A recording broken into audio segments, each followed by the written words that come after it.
Halo teman-teman, selamat datang di podcast DS Diskusi Santuy. Bersama saya sebagai host Riza Aulia dan narasumber kita Atta Zaki. Sehat bang? Sehat.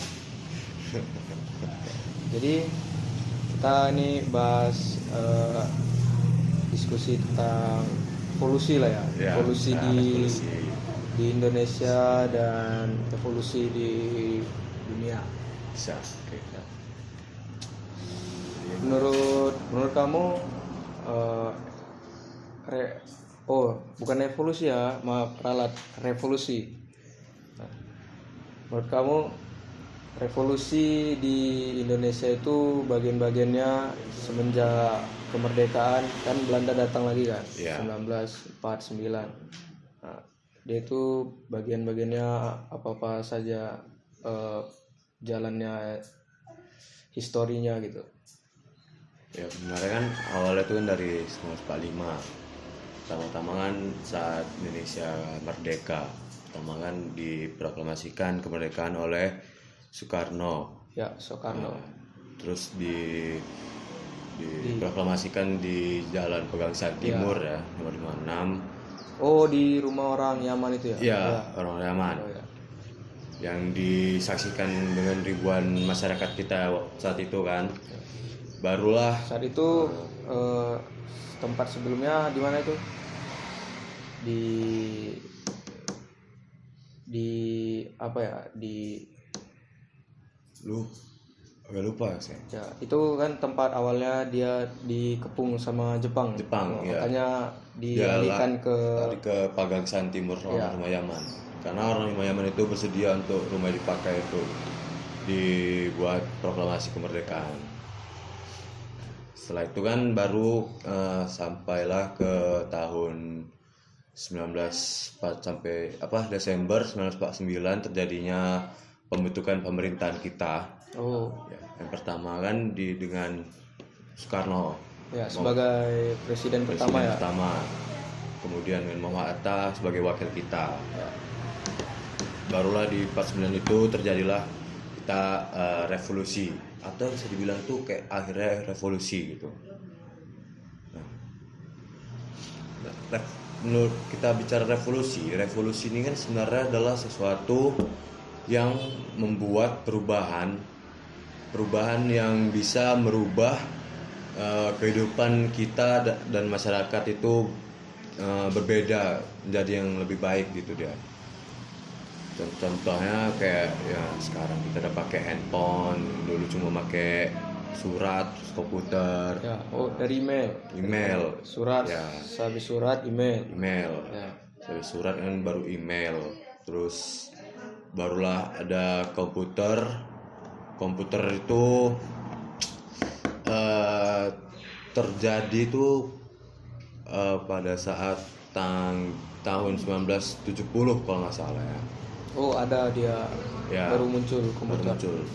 Karena sebelum pakai komputer kita menggunakan radio, baru muncul RRI. RRI itulah yang kita gunakan sebagai alat revolusi Indonesia pertama. Pada saat merdeka itu awalnya 1945. RRI itu singkatan dari Radio Republik Indonesia. Ya, Radio Republik Indonesia yang dibangun sebenarnya oleh kaum Belanda, kolonial Belanda. Barulah didirikan stasiun-stasiun radio lainnya tahun 1949 kalau pas 1949 itu baru radio masuk. Baru muncullah kita internet pertama itu kan munculnya tahun 1970 yang dimasukkan oleh sama Universitas Indonesia. Oh, UI ya? UI. Ya. Karena pertama emang UI yang mengeluarkan komputer dan internet itu. Baru 1988 ada namanya UI Net Lab. Itu internet pertama itu pada saat Indonesia masuk. Itu kan revolusi yang terjadi secara global ya, Iya. atau perubahan secara global di dunia. Ya. Terus kalau kita bicara soal revolusi di Indonesia itu, yang tadi seperti kita bahas, menurut kamu siapa-siapa aja tokoh revolusi di Indonesia yang berjuang menumpas Belanda ketika kembali ke Indonesia?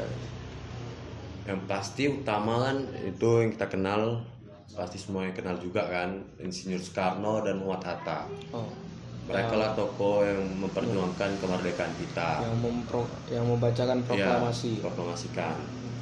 Terus ada juga Jenderal Ahmad Yani yang dia menumpas PKI pada masa itu. PKI ya? Ya. Oh, yang di Madiun itu ya? Ya, yang di Madiun. Iya. Dia lah yang menumpas PKI itu. Yang juga gerakan di tanggal 30 September ya, 30 September SPKI. Ahmad Yani lah yang menumpas PKI itu.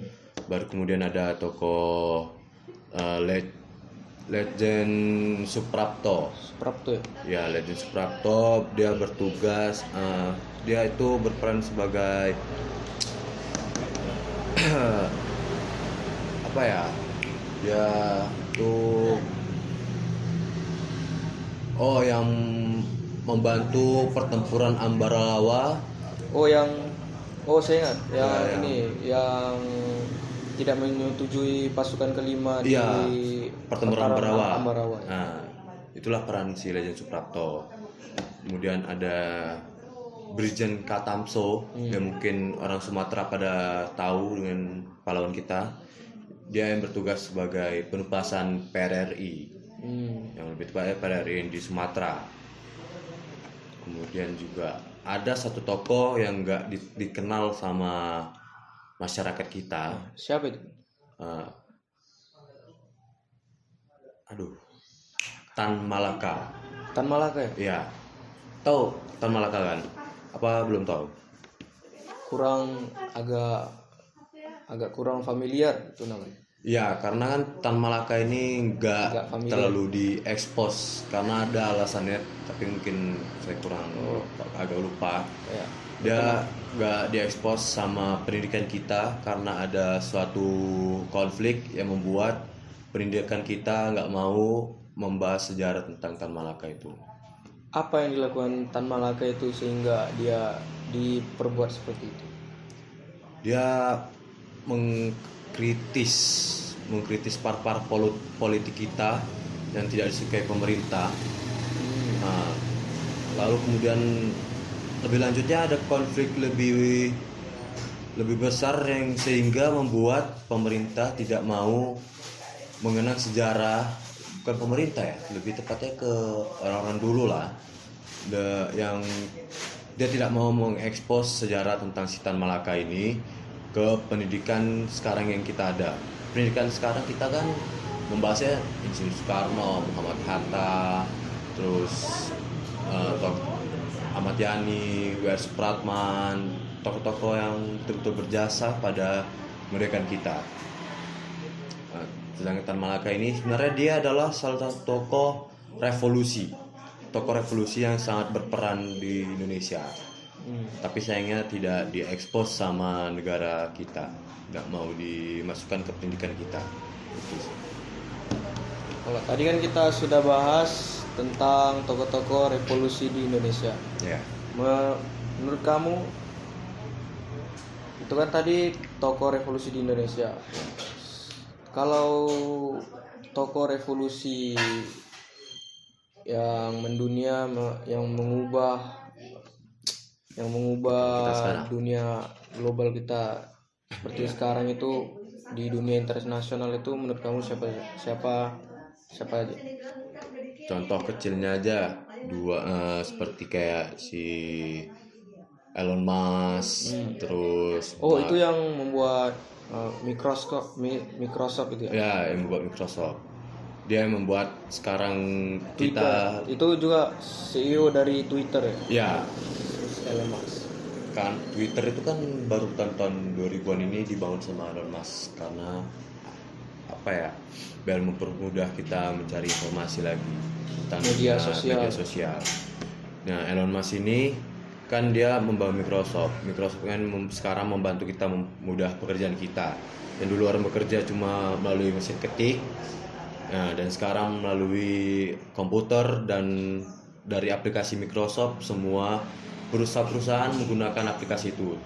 Nggak cuma perusahaan sih, kayak siswa sekarang banyak yang sudah menggunakan Microsoft untuk membuat tugas-tugas mereka agar memperingan tugas mereka.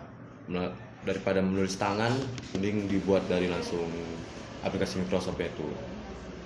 Nah, terus ada Mark Zuckerberg yang Facebook ya. Oh ya, yang CEO yang buat Facebook gitu ya? Ya, CEO Facebook yang kemudian sekarang udah membeli Instagram mungkin. Oh, Instagram? Oh, bukan. Dia Facebook aja? Ya. Facebook ya Mas ya? Iya, sorry. Berarti yang Facebook kan dulu kan nggak ada. Dulu orang cuma bisa cuma ngantar pesan-pesan aja Dari Gmail. Gmail. Pertama dari surat, setelah itu Gmail. Terus barulah ke pesan-pesan kita ini. Kan sebelum surat sebenarnya radio kan pertama. Radio itu kan yang membuat komunikasi antara masyarakat dengan pemerintah. Radio. Kayak Ya, untuk memberitahu berita informasi terbaru tentang kemerdekaan Indonesia atau apa tentang ada Jepang masuk lagi.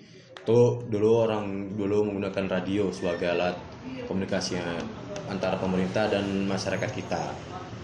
Barulah muncul dari komputer yang dimunculkan oleh UI, terus internetnya juga. Barulah kita bisa mulai pesan dari Gmail.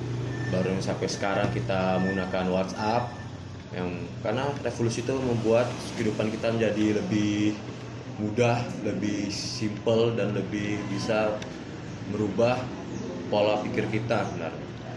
Namanya saja revolusi, yang artinya perubahan ya. Iya. Perubahan tetap terus ada peningkatan.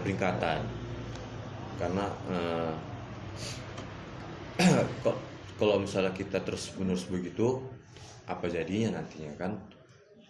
Jadi memang harus setiap negara atau setiap di kehidupan kita tuh emang harus ada revolusi, harus berkembang. Seperti diri kita, nggak boleh cuma stuck di situ-situ aja, tapi harus ada perkembangannya. Tadi kan kita sudah bahas tokoh-tokoh internasional yang membuat revolusi di dunia ini ya. Kalau menurut kamu, balik lagi ya kita ke masa Indonesia revolusinya. Menurut kamu setelah akhir revolusi di Indonesia itu, setelah Belanda datang kembali, apa dampak positifnya menurut kamu revolusi ini? Ya di Indonesia, terkhusus. Dampaknya itu menegaskan kehidupan kita ke internasional ya. Kayak memperkenalkan Indonesia di dunia internasional ya. Dunia internasional. Terus untuk revolusi ini juga bisa untuk membangun pola pikir kita lebih maju, melihat kita ke dunia luar, untuk mengetahui bagaimana sih budaya-budaya orang luar juga. Berarti kita seperti memperkenalkan budaya kita ya. Karena kalau dulu kan kita belum bisa terlalu mengenal budaya luar kan. Paling saat menunggu orang luar datang ke dunia kita sebagai tamu, baru kita bisa melihat budaya mereka. Kalau sekarang kan udah berevolusi, udah mulai canggih. Sekarang udah bisa mulai dengan melihat dengan media sosial kayak di Facebook, Instagram, Twitter. Udah bisa kita melihat semua budaya-budaya orang luar, dan sampai bahkan kita udah bisa melihat kehidupan orang di luar bagaimana. Selanjutnya apalagi dampak positifnya setelah dampaknya itu juga revolusi ini kan nggak cuma tentang teknologi ya. Revolusi juga berkaitan dengan revolusi politik, revolusi pendidikan, revolusi ekonomi, terus revolusi lain-lain, infrastruktur. Kalau teknologi seperti yang tadi tentang komunikasi. Kalau tentang politik seperti yang terjadinya awal 1945, baru terjadinya pembentukan Komite Nasional tahun 1949, sorry. Baru tidak terjadi Komite Nasional kita kan. Baru juga kayak di revolusi pendidikan yang sekarang dulu cuma beberapa guru yang ada di Indonesia, baru makin berkembang, makin banyak pemerintah kita mencari suplai guru untuk membangun pendidikan untuk remaja-remaja kita, pemuda-pemuda kita untuk bisa mengembangkan Indonesia lagi. Itu kan suatu bentuk revolusi. Seperti kayak dari dulu awalnya kita menggunakan kurikulum 2013 dan sekarang udah mulai masuk ke kurikulum Merdeka. Itu juga suatu revolusi yang udah terjadi di Indonesia. Itu sebenarnya bagus, dampak yang bagus untuk negara kita. Terus juga revolusi ekonomi yang membuat mata uang kita semakin lama makin naik, nggak ngestak di situ aja. Yang dulu awalnya berbentuk koin berubah jadi kertas, berubah menjadi kertas. Ya, kemudian juga udah bisa sekarang menggunakan aplikasi lagi. Jadi revolusi di bidang uang digital. Iya. Dari revolusi ini nggak cuma ngestak di satu, tapi kayak ada berkaitannya dari revolusi teknologi, terus di revolusi ekonomi kita. Dengan revolusi teknologi kita berubah juga revolusi menjadi ekonomi kita. Dulu cuma bisa melalui barter atau dulu menggunakan koin dengan memberi sekarang, dan sekarang juga udah mulai bisa menjadi gunakan aplikasi, tinggal scan aja kan. Itulah dampak positif yang udah bisa kita ambil untuk revolusi Indonesia ini. Oke lah, cukuplah podcast kita pada pagi hari ini ya. Terima kasih sudah mau datang ke podcast saya, diskusi santai. Ya, sama-sama. Santai aja. Nah, diskusi santai aja. Sampai ketemu di lain waktu. Oke. Dadah teman-teman.